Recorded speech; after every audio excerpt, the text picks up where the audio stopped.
Cheery Friday greetings. It look real sunny, right? But it's not.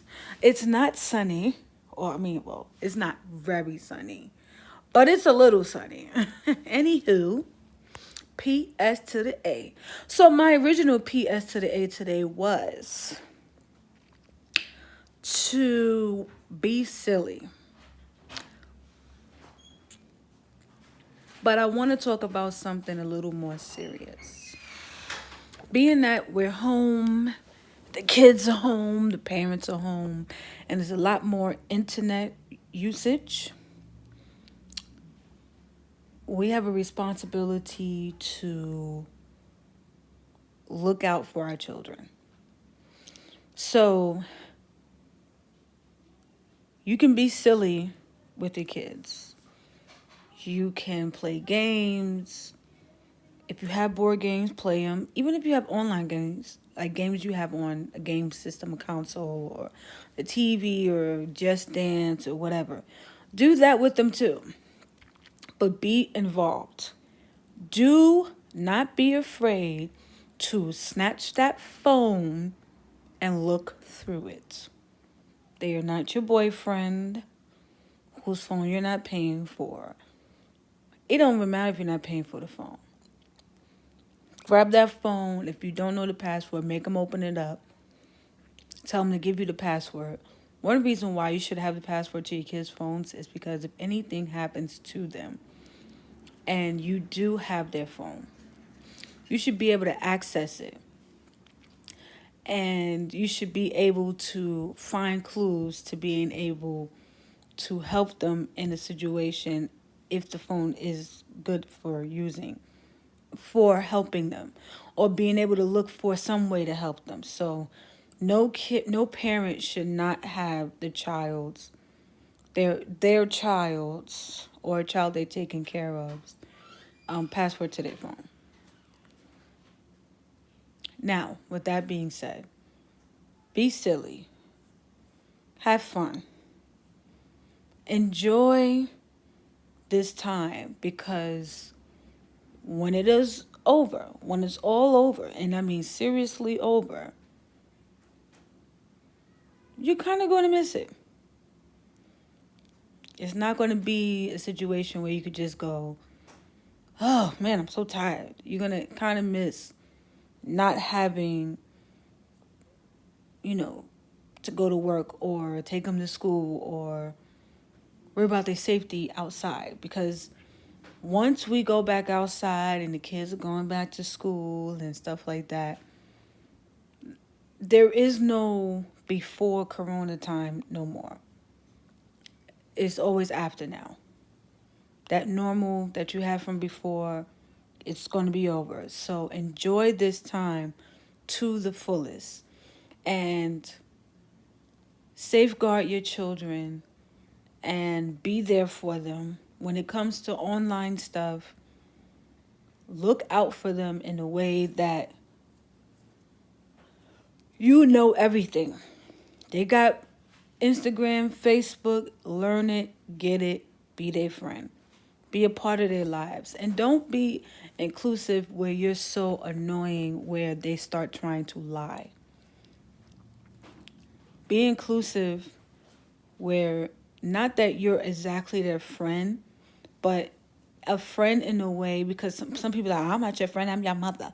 Well, think about this. A friend has another friend's trust. When you have your friends, you trust them with your lives. So why not have trust? Because when you don't have trust, it's like a car with no gas, it ain't going nowhere.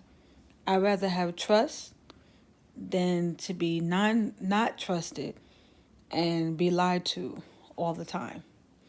So that's another positive thing, Gain their trust not in a way where they disrespect you, but where they respect you and respect your gangster as a parent.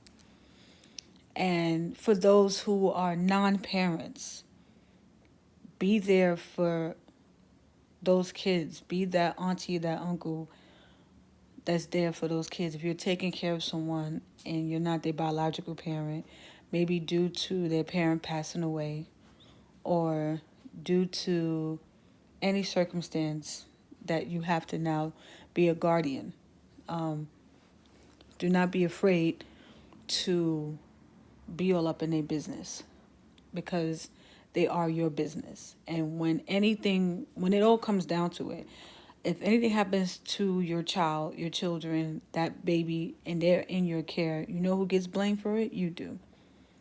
Nobody's going to want to hear, well, I was trying to give them, you know, I was trying to give them their space. I was trying to let them be free. I wanted them to have privacy. No one's going to want to hear that when someone came and snatched up your child because they were sending messages to some 50-year-old guy who's a pedophile, who's a registered sex offender, and they done took your kid away. Nobody gonna want to hear that you was trying to give them their space and let them be free and freedom of speech. Ain't nobody gonna want to hear that.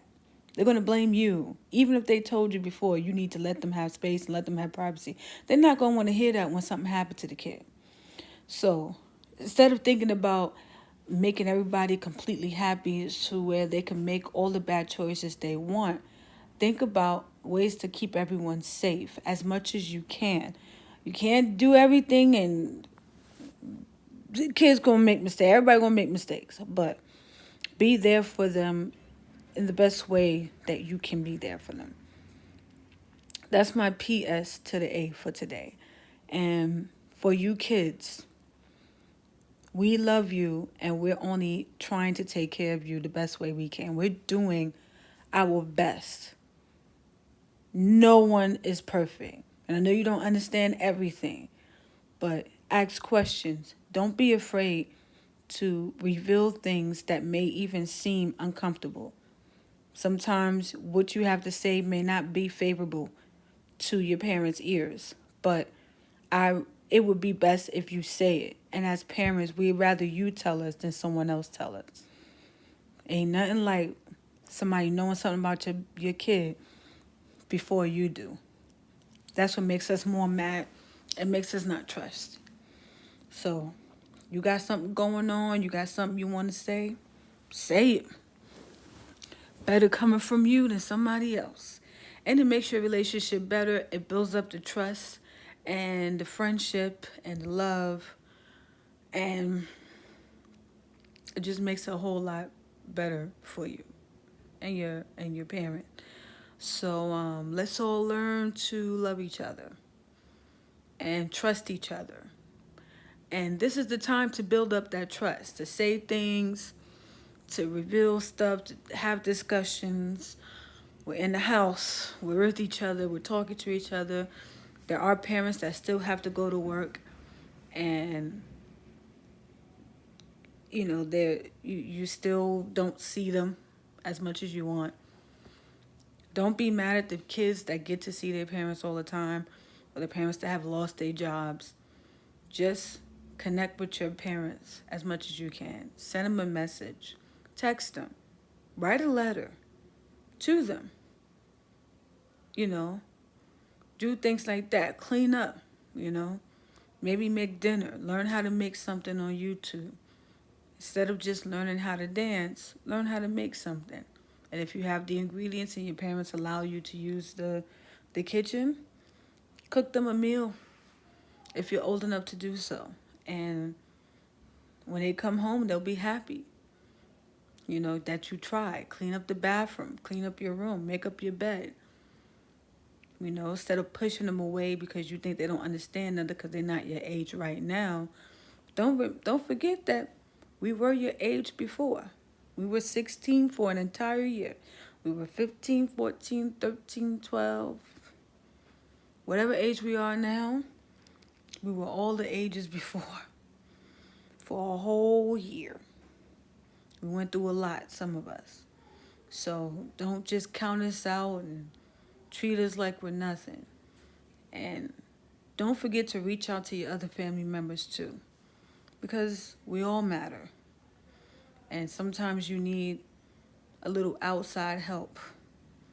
So you could call grandma, or if you could call auntie or cousin, Someone who's older, preferably, to help you out, as someone who's wise and will give you the right ammunition and not just give you ammunition to fuel a fire for you to go against your parents. That's the best person to call sometimes. And don't forget, guys, to be silly sometimes with each other.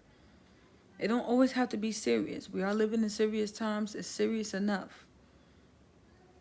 Get a little silly. All right? That's my PS to the A for today. Hope you all have a wonderful weekend. Because I am. Peace.